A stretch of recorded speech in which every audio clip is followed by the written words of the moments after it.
اعوذ باللہ من الشیطان الرجیم پناہ مانگتا ہوں میں اللہ کی شیطان مردود سے۔ بسم اللہ الرحمن الرحیم شروع اللہ کا نام لے کر جو بڑا مہربان نہایت رحم والا ہے۔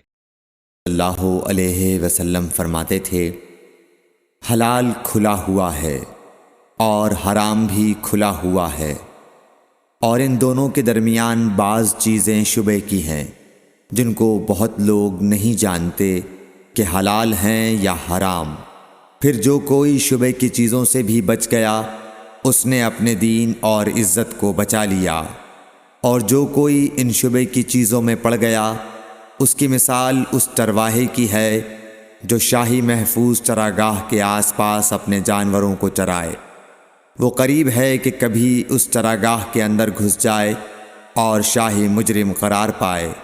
سن لو، ہر بادشاہ کی ایک چراگاہ ہوتی ہے، اللہ کی چراگاہ اس کی زمین پر حرام چیزیں ہیں، پس ان سے بچو۔ اور سن لو، بدن میں ایک گوشت کا ٹکڑا ہے، جب وہ درست ہوگا سارا بدن درست ہوگا، اور جہاں بگڑا سارا بدن بگڑ گیا۔ سن لو، وہ ٹکڑا آدمی کا دل ہے۔ صحیح بخاری حدیث نمبر 52۔